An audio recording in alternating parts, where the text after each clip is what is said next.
ధాటికి వైసీపీ బంగాళాఖాతంలో కలిసిపోయిన పరిస్థితి వచ్చిందని జనసేన కార్పొరేటర్ పీతల మూర్తి యాదవ్ అన్నారు. జీవీఎంసీ కౌన్సిల్ సమావేశంలో మేయర్ ప్రవేశపెట్టిన బడ్జెట్ పేద మధ్య తరగతి వర్గాలకు అనుకూలంగా ఉందని తెలిపారు. దీన్ని కూటమి సభ్యులు అందరూ ఆమోదించారని చెప్పారు. నగర ప్రజల అభివృద్ధిని పక్కన పెట్టి వైసీపీ కార్పొరేటర్లు క్యాంపు రాజకీయాలు చేస్తున్నారని ఆరోపించారు.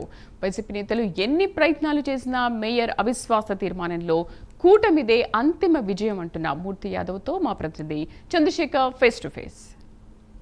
బడ్జెట్కి సంబంధించినటువంటి 2025-26 సంబంధించినటువంటి బడ్జెట్ సమావేశం అయితే నిర్వహించడం జరిగింది. కౌన్సిల్ హాల్లో పూర్తిగా హాజరైనటువంటి పరిస్థితి కనిపిస్తుంది. అయితే ప్రధానంగా ఏదైతే వైఎస్ఆర్ కాంగ్రెస్ పార్టీకి సంబంధించినటువంటి ముగ్గురు మాత్రమే కార్పొరేటర్లు హాజరయ్యారు. అయితే ఇద్దరు డిప్యూటీ మేయర్లతో పాటు ఒక కార్పొరేటర్ మాత్రమే హాజరైనటువంటి పరిస్థితి కనిపిస్తుంది.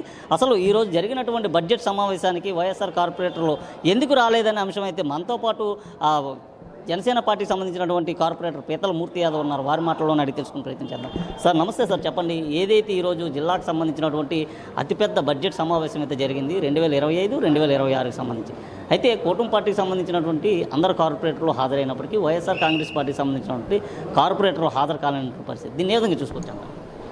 వార్డు ప్రజల యొక్క సంక్షేమం అభివృద్ధి కన్నా, నగర అభివృద్ధి కన్నా కూటమి కార్పొరేటర్లు ఇంకా ఏదీ లేదని చెప్పి భావించి ఇవాళ బడ్జెట్ సమావేశం నిర్వహించాలని చెప్పి పదే పదే గౌరవ మేయర్ గారిని కోరడం జరిగింది. అలాగే Telugu Desam party, Janasena, BJP, CPI, CPM floor లీడర్లు సభ్యులందరూ కూడా సమావేశం నిర్వహించాలనేటటువంటి అభ్యర్థనతో సకాలంలో నిర్వహించాల్సినటువంటి బడ్జెట్ సమావేశాన్ని గౌరవ మేయర్ గారు నిర్వహించకపోవడం వల్ల చట్టపరంగా కూడా చట్టాన్ని కూడా గౌరవించకుండా వాళ్ళ సభ్యులు క్యాంపు రాజకీయాలకి పరిమితం అయిపోయి వార్డు ప్రజలు నగర అభివృద్ధి గురించి కూడా వాళ్ళ బాధ్యత లేకుండా వ్యవహరించినటువంటి తీరు ఏదైతే ఉందో ఇవాళ కనిపించింది. ఖచ్చితంగా 4,761 కోట్ల రూపాయలు మహావిశాఖ నగరపాలక సంస్థ బడ్జెట్ని ఇవాళ అంకెల గారిడిగా ఉన్నటువంటి బడ్జెట్ని సవరణలు చేసి ఇప్పటికైనా సరే వాస్తవానికి దగ్గరగా ఉండాలి బడ్జెట్ అన్నదని చెప్పి కోరి ఆ బడ్జెట్ని సమయం లేదు కాబట్టి ఇప్పుడు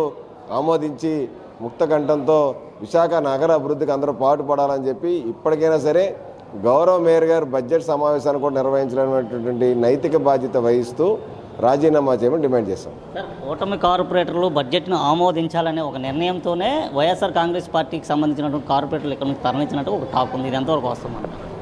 కూటమి కార్పొరేటర్లు బడ్జెట్ని ఆమోదించాలనే ఒక దీంతోనే ఇక్కడ నుంచి వైఎస్ఆర్ కాంగ్రెస్ పార్టీని బెంగళూరు తరలించారని చెప్పేసి అంటున్నారు. ఇది ఎంతవరకు వస్తుంది?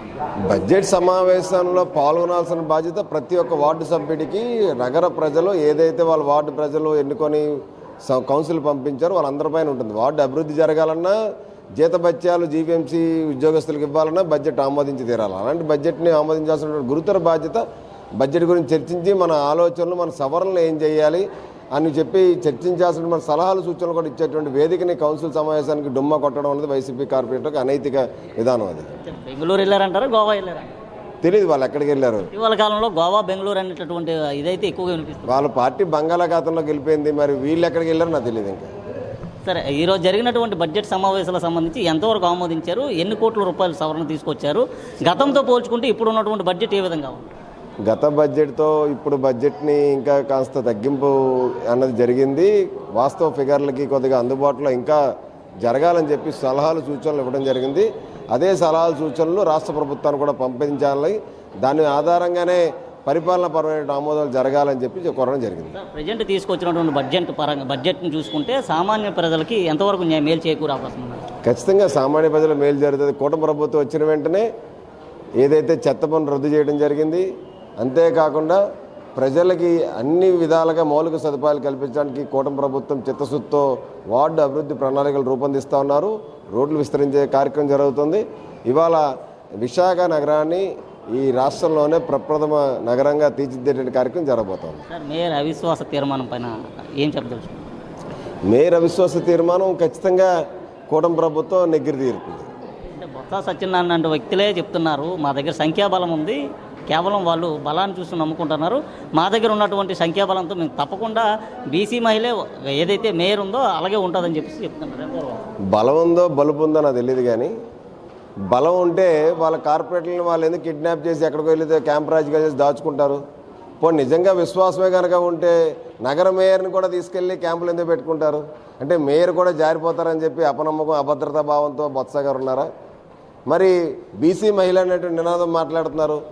ఇదే నర్సీపట్నం యలమంచిలి మున్సిపాలిటీలోని బీసీ మహిళ మీద ఎందుకు అవిశ్వాస తీర్మానం పెట్టారు ఇవాళ వైఎస్ఆర్ కాంగ్రెస్ పార్టీ సభ్యులు, యలమంచిలి కౌన్సిల్ సభ్యులు?